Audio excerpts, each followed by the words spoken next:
네, 안녕하십니까. 여러분들의 백만장자입니다. 여러분 화이팅입니다. 장이 좋을 때는 삼성전자가 분위기가 좋을 때는 제가 노래를 부르든 아무 이야기를 안 하든 다들 너무 좋아요 막 이렇게 이야기를 하다가 장이 안 좋으면 삼성전자가 계속 힘들게 하면 어떤 미사 얼굴을 갖다 붙여도 기분이 안 좋죠. 예, 장이 안 좋으면 어떻게 해서든 기분이 안 좋은데, 근데 제가 여러분들에게 꼭 보여드리고 싶은 건 있습니다. 꼭 보여드리고 싶은 건, 자, 이게 삼성전자 참고로 여러분 주봉입니다. 주봉. 예, 주봉인데 보시면 거의 한 1년이에요. 1년 주봉인데, 보시면 제가 여러분께 이제 빨간색 선으로 이제 하락했던 구간을 빨간색 선으로 제가 여러분께 표시를 했는데요.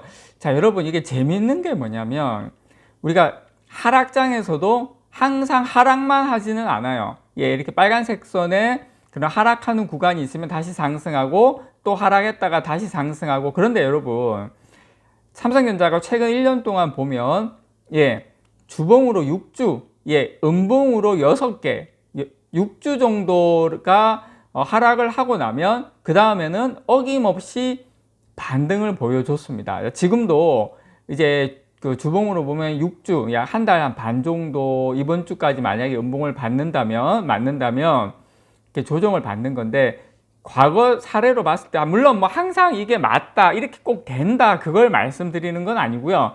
과거 사례를 봤을 때는 이번 주하고 다음 주가 물론 좀 힘든 구간이긴 하겠지만 좀 변곡점이 될 가능성이 저는 조금 높다, 개인적으로 여러분들께 말씀을 좀 드리고 싶고요. 그래서 지금은 물론 힘든 구간인 건 맞고 다 같이 어려운 구간인 건 맞지만, 여기에서 뭐 단타를 하시든 설마 단타를 하시는 분들이라 하더라도 지금 이 구간은 팔고 나가는 구간은 아니다라는 거, 제가 그거 설명드리기 위해서 기술적으로라도 지금 이 구간은 반등 시점이 멀지 않은 구간이다. 빠르면 다음 주부터라도 기술적 반등이라도 가능한 시점에 왔다. 그렇지만 개인 투자자분들이 최근에 많이 팔았어요. 여기 보시면 자, 삼성전자 개미 581만 명, 5만 전자에서 20만 명이 떠나서 이분들이 다 어떻게 됐습니까? 20만 명, 5만 전자에 팔고 떠났다는 것은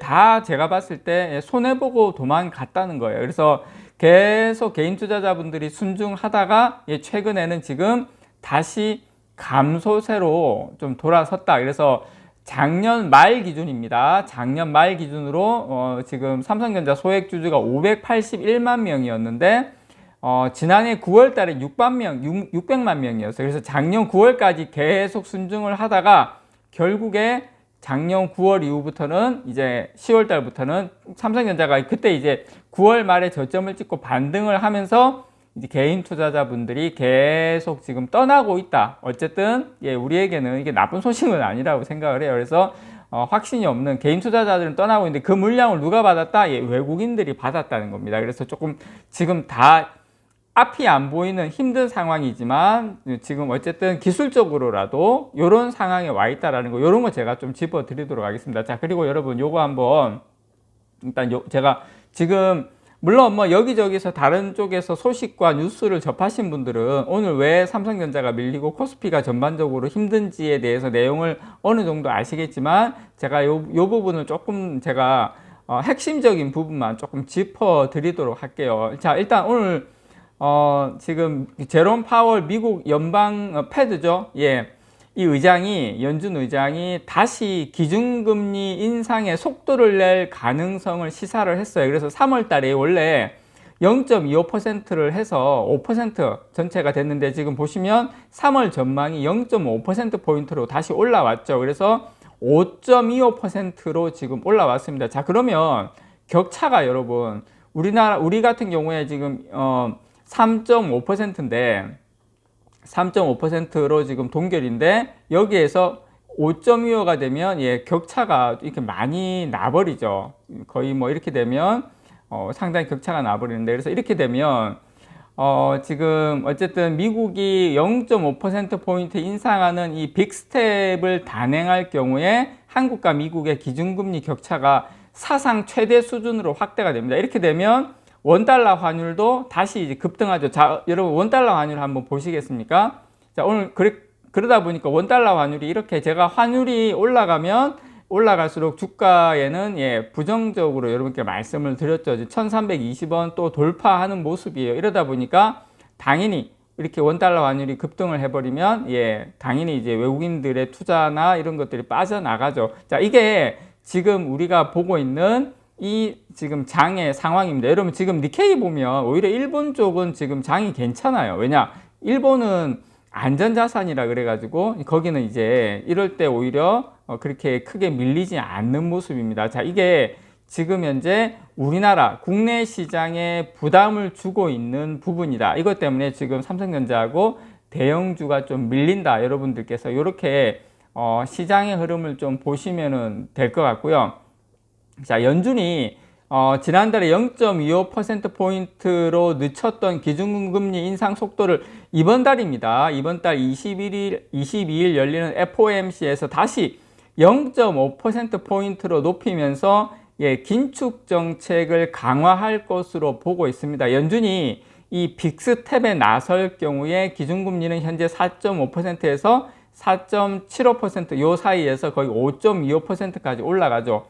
이 경우에 현재 1.25%포인트 한미 금리 차는 단번에 1.75%까지 벌어지는데 역대 최대입니다. 이게 역대 최대. 한미 금리 차가 가장 컸던 건 지난 23년 전 2000년 5월부터 10월까지가 1.5%포인트였는데 그나마 지금은 1.75%까지 벌어질 가능성이 높습니다. 자, 이렇게 되면 여러분 제가 환율도 옆에 계속 여러분께 띄워놨지만 이렇게 한미 금리 차가 확대가 되면 외국인 투자 금액이 빠져나가요. 항상 금리가 높은 쪽으로 빠져나갑니다. 그래서 원달러 환율이 다시 뛴다. 다시 뛰면서 금융시장에 부담으로 작용을 할 수가 있습니다. 예.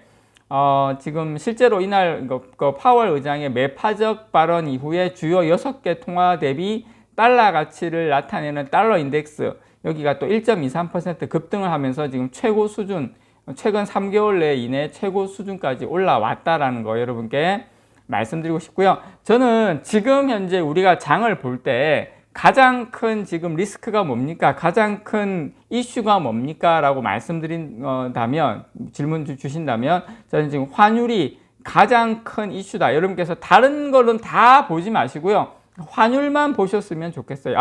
환율이 좀 안정화되면 예, 주가는 거기서 예, 바닥을 다질 가능성이 높다라고 말씀을 좀 드리고 싶고요. 어쨌든 저는 그렇다 치더라도 환율이 다시 1350원, 1400원으로 가는 일은 없다라고 생각을 해요. 아까 앞서 보여드린 최근에 그 6주의 이상의 조정을 받으면 다시 이제 주가가 돌렸듯이 저는 이번 주에 1300 많아봐야 한 40원 내외 정도가 개인적으로 환율의 최고점이 되지 않을까 개인적으로 저는 좀 그렇게 기대를 합니다. 그래서 이제 조금 이제 부담은 뭐냐면 우리 금리 인상이 예 지금 한국은행 입장에서는 지금 이제 대응하지 않을 수가 없어요. 대응하지 않을 수가 없기 때문에 한국은행도 금리 인상이 끝났다고 말할 수 없고 3.75%까지는 가능성을 열어둬야 된다 그렇게 생각합니다. 물론 이게 금리를 올리면 좀 환율은 좀 안정이 되겠죠. 그렇지만